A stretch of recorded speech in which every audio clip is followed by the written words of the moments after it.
আসসালামু আলাইকুম। আপনাদের জন্য নিয়ে আসলাম গরুর মাংসের রান্নার রেসিপি। খুব সহজে মজাদার গরুর মাংসের রেসিপি আপনাদেরকে দেখাবো। আমি প্রথমে ভালোভাবে মাংসগুলো ধুলাই করে নিয়েছি। একটা পাতিলে মাংস ধুলাই করে নিয়ে রসুন কুচি, পেঁয়াজ কুচি, আদা কুচি দিয়ে দিলাম।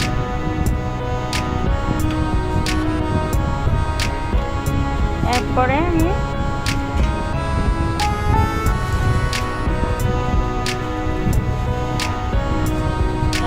আমি লবণ পরিমাণ মতো দিচ্ছি।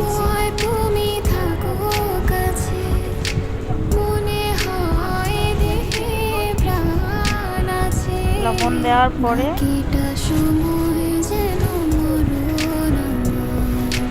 হলুদের গুঁড়া পরিমাণ মতো, মরিচের গুঁড়া পরিমাণ মতো, ঝালটা একটু বেশি খেলে একটু মরিচের গুঁড়া বেশি দিতে হবে, কম ঝাল খেলে মরিচের গুঁড়া একটু কম দিতে হবে। তবে মাংস তরকারি জাল হওয়াটাই ভালো, খুব মজা লাগে, জাল হলে সুস্বাদু হয়। তারপরে আমি তেল দিয়ে নেব।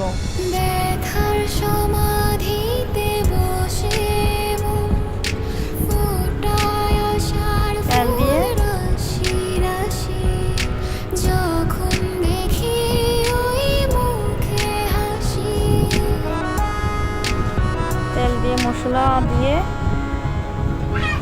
মেখে নিতেছি।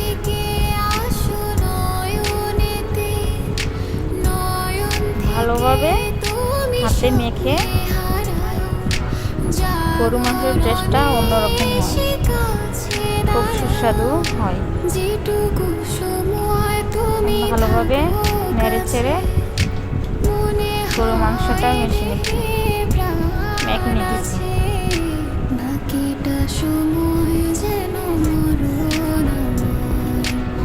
তারপরে আমি হাতটা একটু ধুলাই করে নিব, সামান্য পানি অ্যাড করে মাংসের ভিতরে। মাংস থেকে এভাবে পানি উঠবে, সেই জন্য অল্প একটু পানি দিয়ে পুরো মাংসটাকে কষাবো। আমি চুলায় মাংস বসিয়ে দিলাম। আমি মাটির চুলায় গরু মাংসটা রান্না করতেছি, আপনারা গ্যাসের চুলাও রান্না করতে পারবেন, সমস্যা হয় না।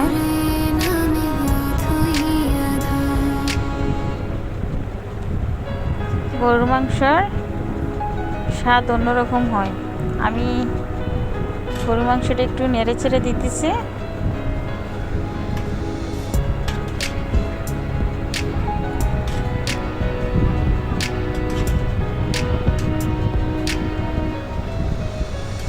গরু মাংসটা নেড়ে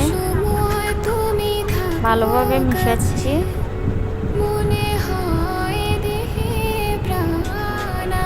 তারপর আমি ঢাকনা দিয়ে দেব, মাংসটা যাতে ভালোভাবে সিদ্ধ কষানো যায়।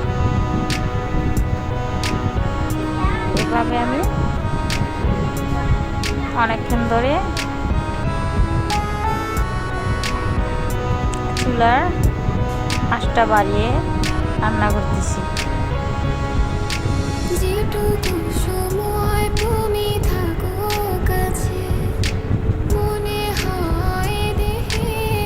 মাংসটা কষিয়ে যখন তেল ছেড়ে দিবে,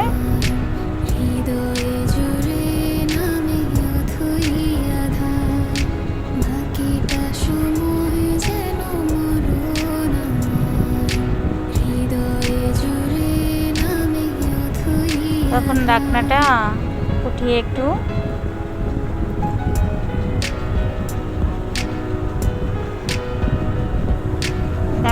উঠিয়ে কষানো মাংসটা ভালোভাবে নেড়ে নিব। এখন দেখুন মাংসের কালারটা কত সুন্দর আসছে। এভাবে কষাতে কষাতে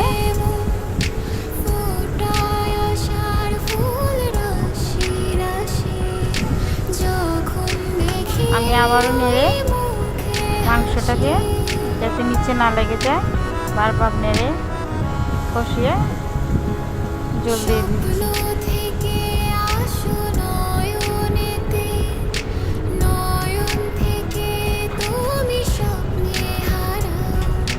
জল দিয়ে ভালোভাবে নেড়ে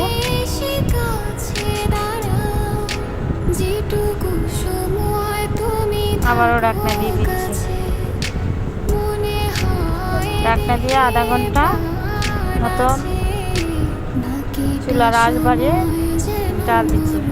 এখন আমি 4টা তেজপাতা দিয়ে দিচ্ছি।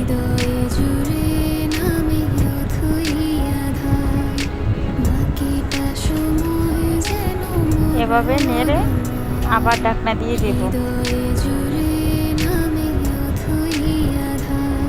আবারও আধা ঘন্টার মধ্যে ভালোভাবে বলক আসবে, ফুটিয়ে মাংসটা মশলার সাথে ঢুকে সিদ্ধ হয়ে যাবে।